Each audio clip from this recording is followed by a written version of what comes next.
an Ahri.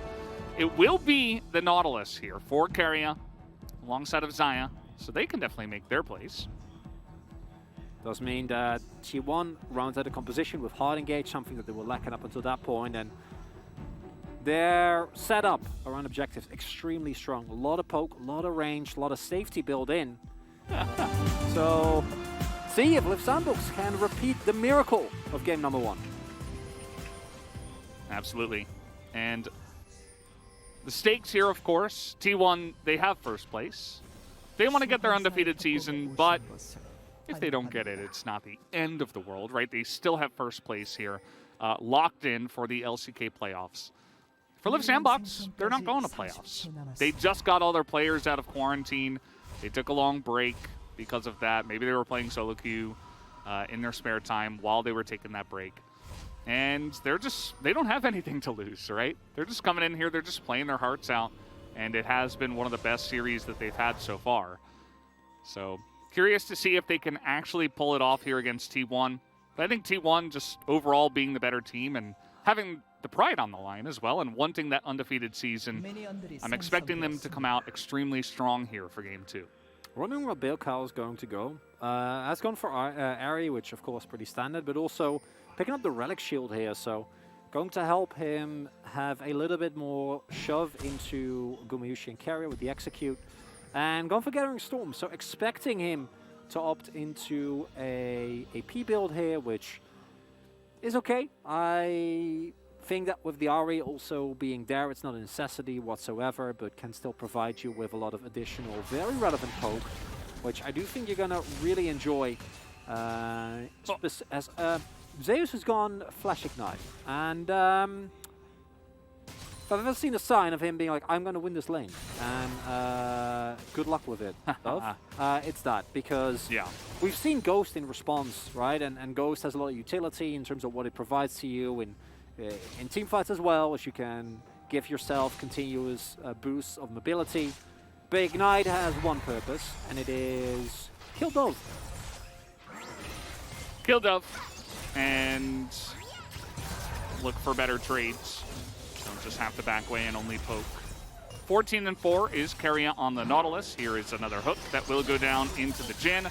Huge burst damage goes in. Kyle is trying to trade back and block some of those projectiles. But Ice will take a big chunk of damage at the end of the day. By the way, Zeus did go Acceleration Gate first.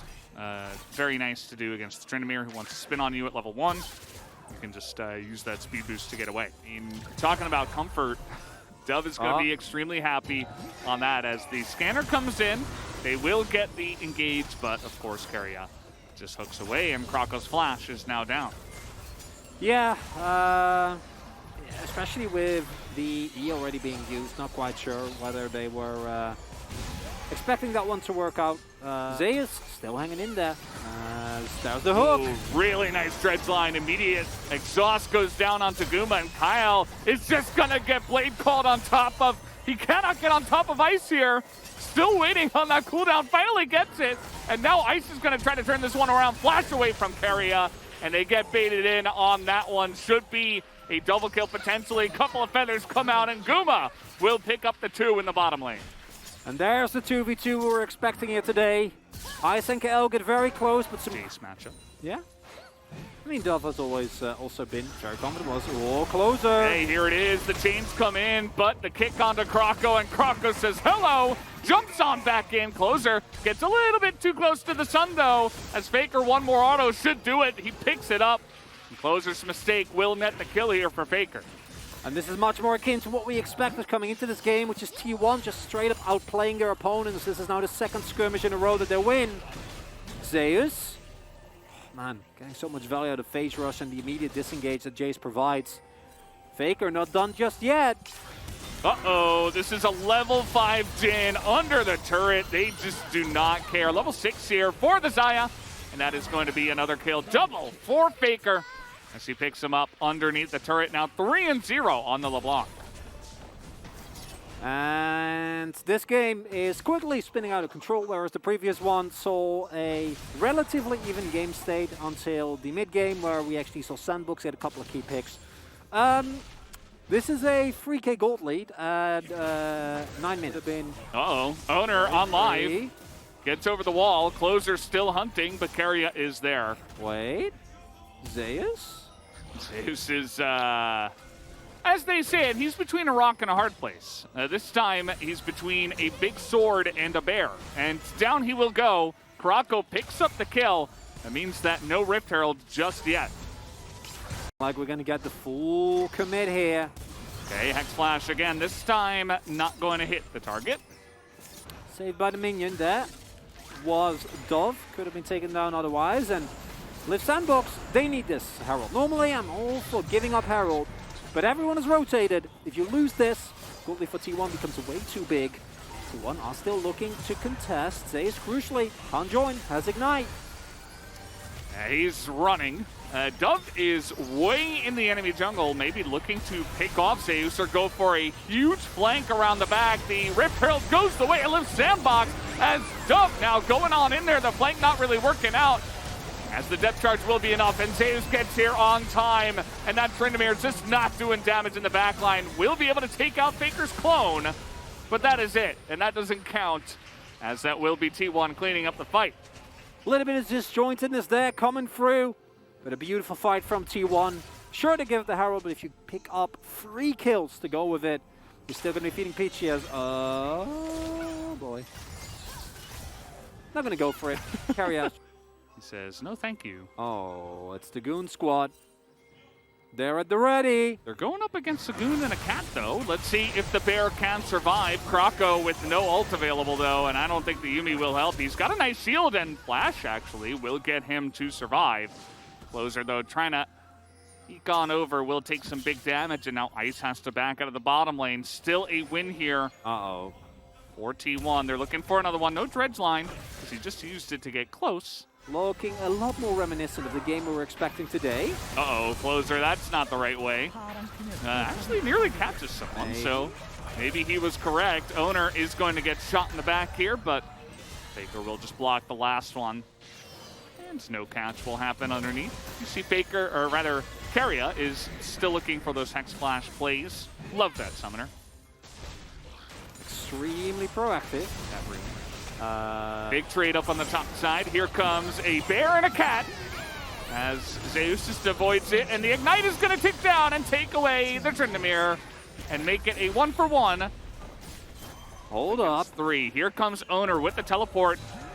Coming on in as well. Owner still looking for it. The kick comes in. The cat is going to block the Q. Will it matter, though? The damage looking to come on in as Faker will try to get in there onto Kyle as well. This will be the both of them going down. They have incredible chase with the LeBlanc and the Lee Sin. 300 gold ahead. Of course, the double kill helps out as Krako is passing through. I mean, just saying hello again. Okay, goodbye. Actually goes on to Caria. Not sure about that, my friend. As Dove is looking to trade here as well. You guys are you're down 6,000 gold, by the way. As Owner is going in there, nice exhaust, maybe trying to bait this for the 30% health Ice, I'm not sure. Dove is not going to win this trade against Zeus either, as Owner will follow up. And now with Gumayusi here, they will eventually have to back away. A little bit of flexing. Why not? Yeah, basically. I don't know if that's the phrasing I would use, but it didn't quite come out the way I meant it to, but you know. That's Krako looking for a possible counterplay here. Yeah, Dove is... oh, no, yeah. Never mind. As meanwhile, Zaya, Guma, is going to take down the Dragon and its Hextech Rift. Hey, I'm not... as Closer finds a trap. I'm not saying it would have gone any better, but you know what champion would have been 100% really good here instead of Tryndamere? Malphite? Really tough. You know it would be. Man. I didn't even think about it. I just said Malphite because I knew that was the answer. It's always the answer. Didn't even listen to the question. Well, it's not yesterday it wasn't the answer. Yeah, PR5 Malphite was... We got a couple more as a big 1v1 here. The flash on the charm. Faker. Ooh. He is getting hunted down a little bit here. Here comes Krako. And that's not going to be quite in range. This is a big bear as he distorts back. He's got a Lee Sin here now. And you can see Owner, he's just hunting down the Fox now as the Q will be flashed. And flash over the wall here from Croco. They will take out Faker finally in the end, but down goes Closer as well. And Croco with his friendly cat. They will not be having fun together. LIIV SANDBOX, guys. This one is done, so let's have some fun. See if we can kill LeBlanc. They do in the end, but at what cost is the question. It's a lot. 파랑팀의 포탑이 파괴되었습니다. I don't have that much more to say about this game. there's a point where I was waiting for your hard-hitting analysis. There's a point where analysis starts to feel somewhat superfluous, and it is when one team has a 2 Drake and, well, you know, 11 Faker. gold lead. But Dove got the objective bounty. So now it's only 10k. Yeah, might as well start down. I'm on board with this. Pretty good position here as T1. You have a Xayah, you know, it is Eclipse Collector Xayah, but I mean, it still does damage to the Baron at 20 minutes. Charm here on Acaria. There's that Jhin utility finally coming through in this game for the first time. As Croco over the wall is just going to get chained down as Faker is looking to go hunting once again with his buddy Lee Sin. As Dove going to get knocked back, flash onto Zeus, and that is going to be the end of Tryndamere as well. As we might just have a full ace here. Owner lands the Q over the wall. He has been so clean tonight. As down will go Closer as well. There is the full ace. And T1 might just end the game. Wonderful game from T1. When doing the setup for tonight, we're like, oh, LIIV SANDBOX, if they can win one game, it's a miracle. Well, if you see this game, it makes you even more appreciative of game number 1. Yeah. But T1, when they're angry, they're really angry. And they're angry. You can see it. They want this win, and they will have it, regardless of what LIIV SANDBOX have to say about it. And did you see the Jhin ultimate? Fortunately, maybe, you know, second time this game. Nice gate there from Zeus for the extra speed. And that is going to be the kill for him as well. And the kill on the Nexus here for T1. We are now all tied up at 1.